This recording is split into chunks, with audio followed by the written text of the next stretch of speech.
Mazal tov everyone who has been with us on this journey and has finished yet another cycle of the Torah, and welcome to anyone who is joining us now on a new cycle of the Torah. On Simchat Torah, we finish the Torah, and right afterwards, before we say Kaddish, which is usually what we would do on a regular Shabbat, if I have two Torahs, before I put the next one out, before I take it out, we say Kaddish, and only after that do we start reading the second Torah. Over here, we finished reading the Torah, and immediately we take the next Torah and start reading to show that the Torah is never ending, that there is always more to learn, to show our love for the Torah, and every single year and every single cycle we can find something new to learn and to be inspired by the Torah.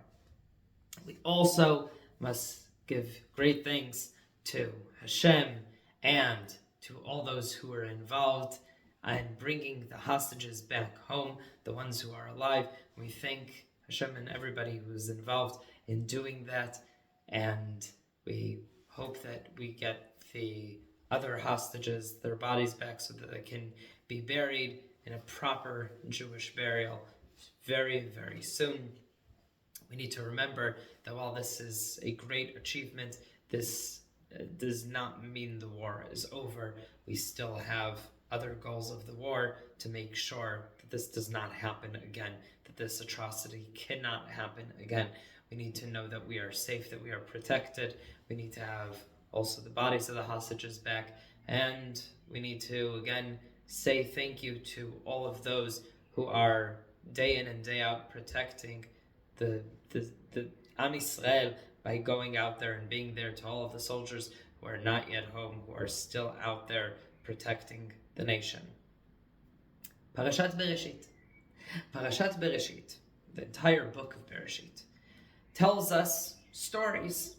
While stories are very nice, this is a Torah. It's not a storybook.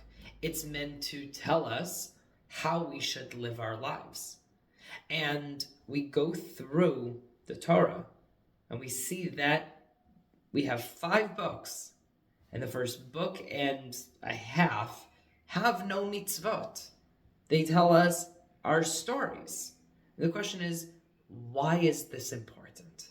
Why are these stories so important that in some cases the story repeats itself twice? It happens, and then the person tells us how it happened, word by word, the same thing. And this is so crucial to who we are.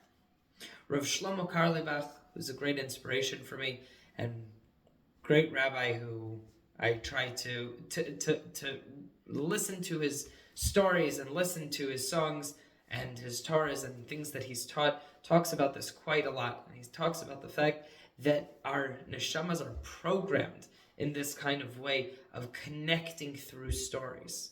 And the first thing, before we can get any of the mitzvot, we need to feel connected. We need to know, why am I doing this?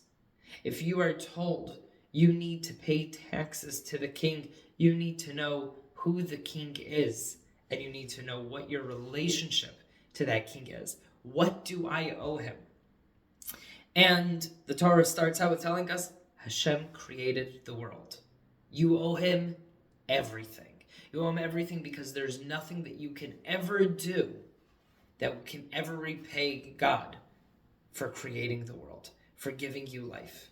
And this is something that we also see later on in the Torah when we read about the 10 Commandments. In Aseret HaDibrot, the Torah divides it, and there's 5 and 5. There's 2 luchot, 2 tablets. And on one side, there are the commandments between God and man, and on the other one, it's between man and man. And the mitzvahs, the 5th mitzvah, the 10th in the 10 Commandments, number 5 is kabed et avicha ve'et imecha, respect your parents.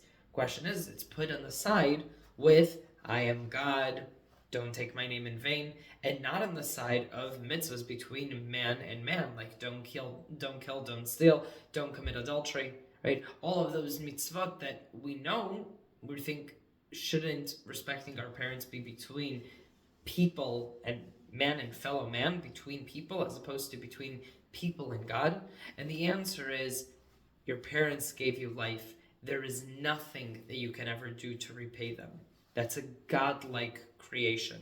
Your parents are godly because they have created you. They have given you life. And therefore, respect them.